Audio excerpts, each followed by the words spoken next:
Imagine driving for 40 years without a single fine, then suddenly being told you need a medical test just to stay on the road. That's what thousands of Australians over 60 are now facing. Let's talk about what's really changing. If you want to stay ahead of all the latest news on Centrelink, age pensions, and retirement changes, and make sure you never miss a payment update, hit that subscribe button right now and turn on the notification bell. I post clear, no-nonsense explanations and tips that actually help you keep more money in your pocket. Join our community and be the first to know about every important change that affects your pension. Today's topic is one that's affecting thousands of Australians, especially those aged 60 and over. The driving laws for older Australians are changing, and these changes are going to impact how you renew your license, what medical tests you'll need to pass, and how long you can legally stay on the road. Whether you're approaching your 60s or helping a parent navigate these updates, this video will break everything down clearly, so you understand what's coming and how to prepare. We'll cover the reasons behind the reforms, what they actually mean in each state, and how they'll affect everyday drivers. So stick around till the end, because I'll also share practical tips to stay compliant, safe, and independent on the road. Let's start with why these changes are happening in the first place. Across Australia, transport authorities are tightening the rules around older drivers to balance two very real challenges: maintaining independence for seniors while also ensuring road safety for everyone. Studies have shown that while older drivers are among the safest and most experienced on the road, age-related changes like slower reaction times, declining eyesight, and certain medical conditions can increase risk. Governments are responding to these realities by introducing more consistent national standards and more frequent medical oversight to ensure that every driver behind the wheel is fit and capable. Now, the first thing to understand is that Australia doesn't have one single rule for everyone. Each state and territory manages its own licensing system, so what applies in New South Wales might be quite different from what happens in Queensland or Western Australia. But despite the differences, there's a clear trend. Once you hit your 70s, expect more regular health and medical checks before you can renew your license. And once you're in your 80s, those checks often become yearly and can include practical driving assessments. For drivers in their early 60s, the new laws won't change too much right away. You'll still renew your license normally, but you may start being asked to do simple vision checks. These tests are designed to catch early signs of visual decline, things like cataracts, macular degeneration, or reduced peripheral vision.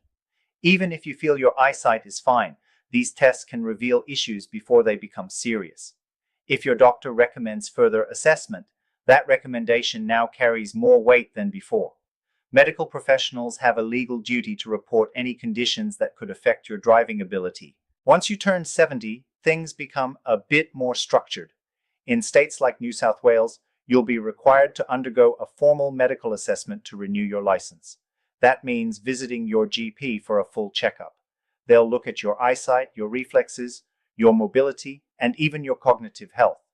In other words, how well your brain processes information while driving.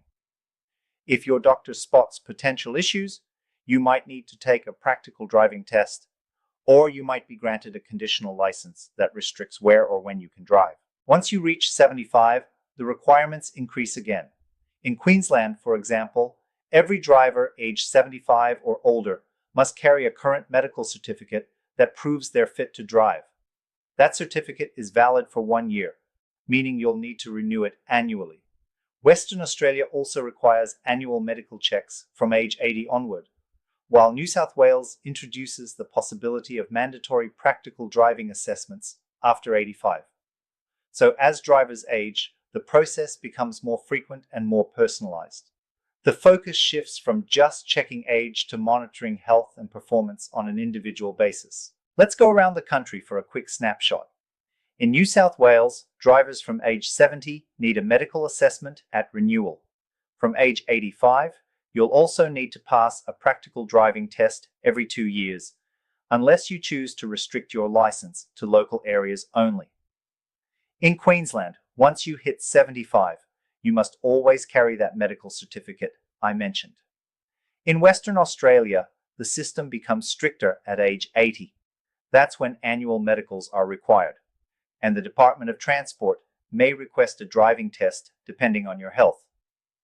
The ACT focuses on medical exams for heavy vehicle licenses starting at 70, while South Australia uses self-assessment forms for drivers 75 and above, with doctors stepping in if there are any red flags. Victoria and Tasmania take a slightly different approach.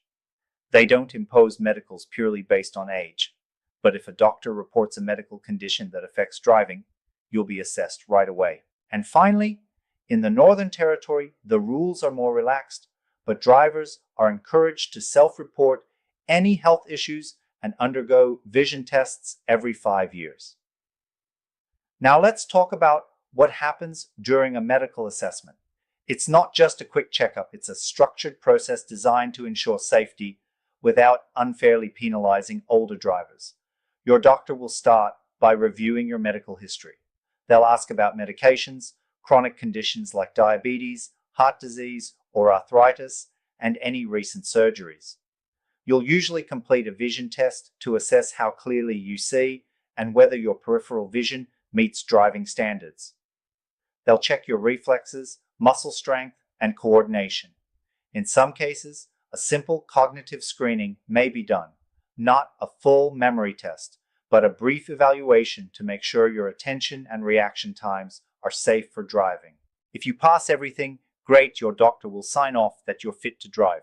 But if they have concerns, they can recommend extra steps. Sometimes that means getting a specialist report from an optometrist or neurologist.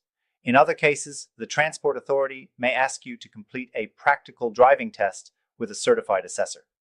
That test isn't like the one you took when you were 17. It's shorter, more focused on observation, decision-making, and physical control of the vehicle. If you pass, you keep your license. If not, you might be given a restricted license or be asked to take a break from driving.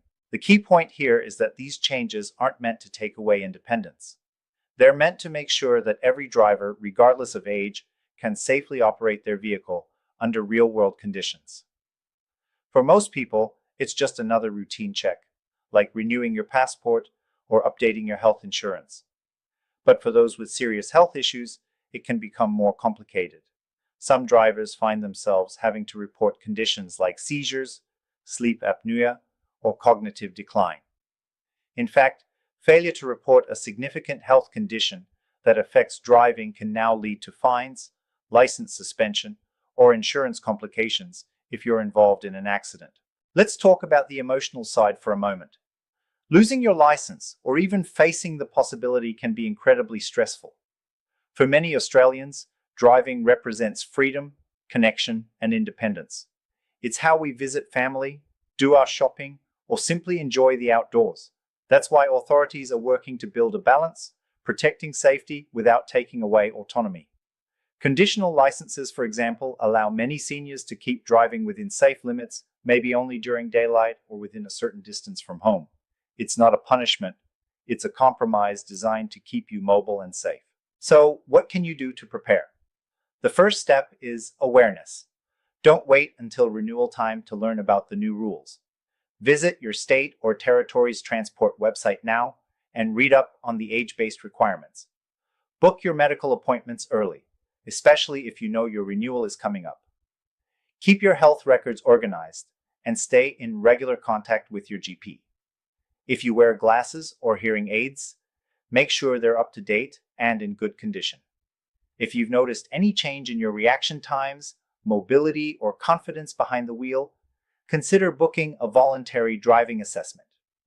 These assessments are supportive, not punitive. They're designed to give you constructive feedback and help you keep driving longer.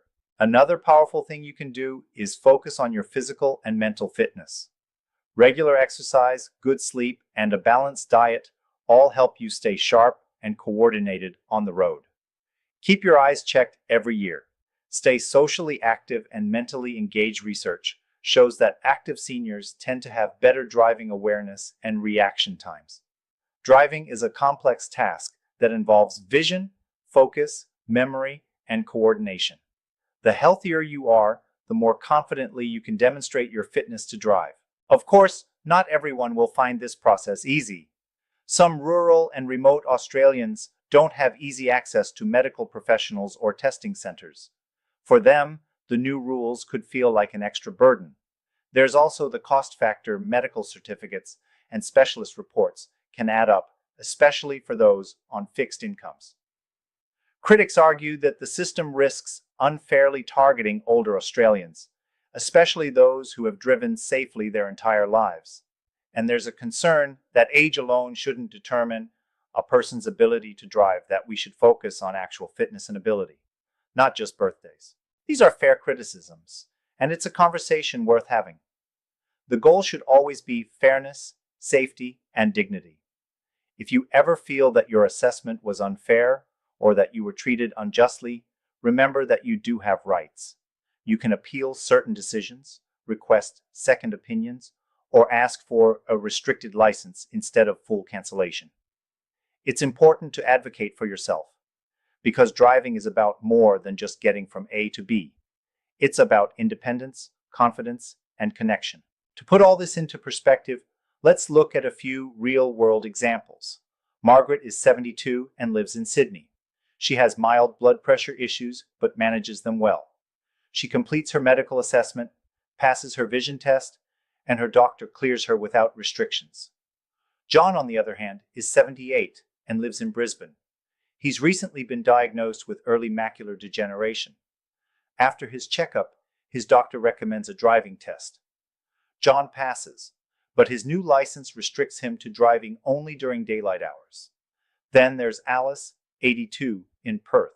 She's in great shape overall, but has to do annual medicals. During her latest one, her doctor notices slower reaction times and refers her for a special